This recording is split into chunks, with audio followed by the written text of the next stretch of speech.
Hi everyone and welcome. Today we're going to be talking about systems of inequalities. So your goal after watching this video will be able to graph and solve a system of two inequalities. So let's start off with a real life example of a system of inequalities. So going back to Planet Fitness, and you'll see this kind of pricing option at many different places, but a lot of times places will offer two different types of memberships. So Sam's Club even does this as well. One of them is like a premium membership that you have to pay more upfront for, but you get more benefits. And the other is the basic membership that gives you the access, but doesn't give you quite as many benefits. So here's an example, Planet Fitness. So bringing a guest to something that you can only do anytime with the black card, but a classic membership, you can't do that every single time. So difference in pricing here, we're gonna see this one costs more upfront and the classic membership costs less upfront per month. But if you're someone that uses a lot of the benefits of the black card, it'll cost you less per month to do it that way. But if you just go there to work out and do nothing absolutely else, don't buy anything more, then the classic membership might be the best way to go. But these are two examples of kind of a pricing model that we're going to see over time that, again, depending on how much you consume, might or might not be more or less. So because we don't know exactly how much we're buying, that's why this is a good example of an inequality, is because for the black card membership, if you do take advantage of it, you'll see lower prices, but the classic membership just depends on how much you consume. So we're going to go back to this example at the end of this video and kind of be able to interpret this in terms of a system of inequalities. So our first definition, we are going to start off with here, actually inequality. So quite a few terms for graphing these, but we're just going to start off with the most basic term. So in mathematics, an inequality is a non-equal comparison between two numbers or expressions. So your first, and before I get ahead of myself, graphing these, what do these actually look like? So it's still just a line for the most part, except we're going to see a shaded region. So if it's a less than inequality, we would be shading in everything below it. And that's what makes an inequality different than a line, is we're going to see some shading here. So quick things to note on the side here.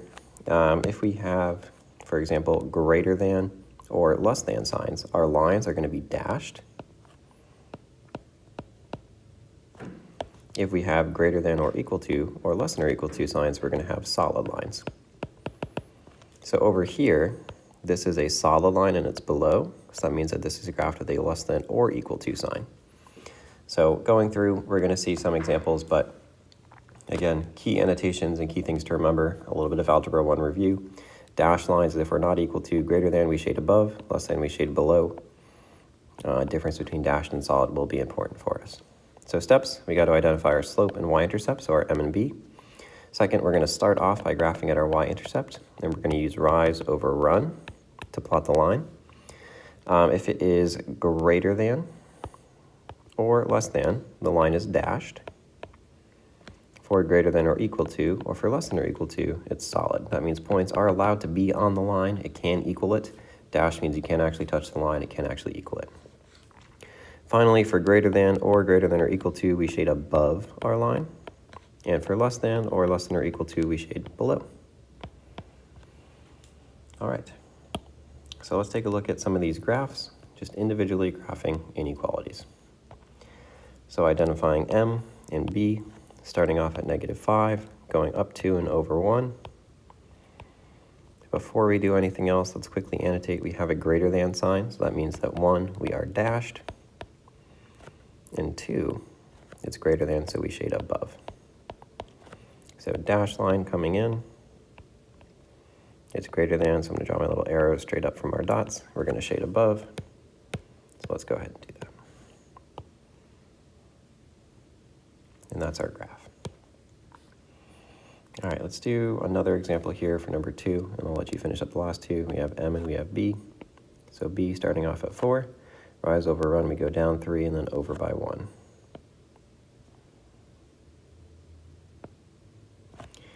Annotating, greater than or equal to means we are solid. And greater than means that we shade above our line. We're drawing a solid line through these points, finding a point, going straight up from it. It's greater than, so we are shading above. So there is our shaded region for those two inequalities. The bottom two do the same thing. So define your M, define your B, and then tell us, are we dashed or solid?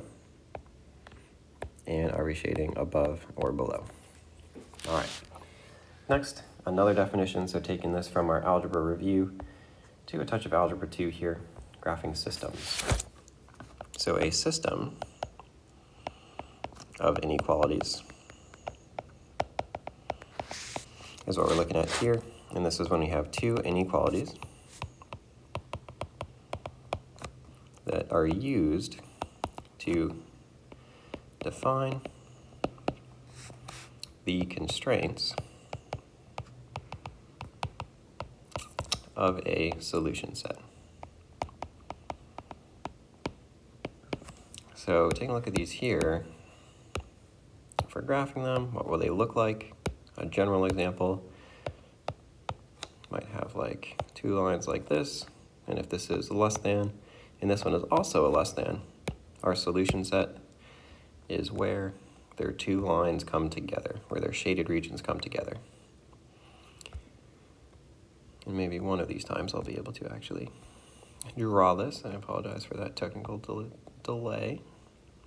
So it's constrained by both. So our system answer for a system of inequalities has to be between both of our lines. So that's the main difference. We're not just shading everything. It has to be the outer bounds are the actual graphs. Just like before, we're going to identify M and B. Next, we want to graph both of these, and we want to draw arrows before we shade, and our last step is shading, and make sure that we shade in the correct place. So let's see some examples for these up top. So annotating as we always do, M and B, this one is dashed because it's just greater than, and it's above, again, because it's greater than. So we start off at -3, we go up 1, 2, 3, 4, and over 1. We have a dashed line, and drawing arrows up because it's greater, so we'd be shading above. Number 2, we have a solid line. It's greater as well, so we're going to be shading above. M is equal to -2, B is +3. Well, I should actually do this one in a different color, I think. Start off at 3, go down 1 and over 2. Again, we have a solid line, and again, we're shading straight up, so above. So the region where both of these are joined is going to be right in the middle here. So where our two arrows are both going in the same direction. And that would be our solution set. That shaded region is the solution set. So that's your job for the remainder of these questions. Find your slope, find your y-intercept, annotate, dash solid above, below, and then carefully go through and graph and shade the region and only the region where both of those solution sets overlap, where both of the shaded lines overlap. So that's today for a system of inequalities. And again, we could go back and we can see how these shaded regions and inequalities would apply to our spending here. So for example, the black card membership might look something like this, starting off at 20, but having a pretty flat slope in terms of spending, whereas the classic membership might start off at 10, but cost a little bit more. And again, a system of inequalities, we want to see where is one more, where is one less, and where do they kind of come together for the same spending. So that's the idea for today. We can use these in a real-life example to compare spending. Here we're going to see solution sets where we have shaded regions. So thanks for watching, everybody. As always, any questions, feel free to reach out, and I'll see you.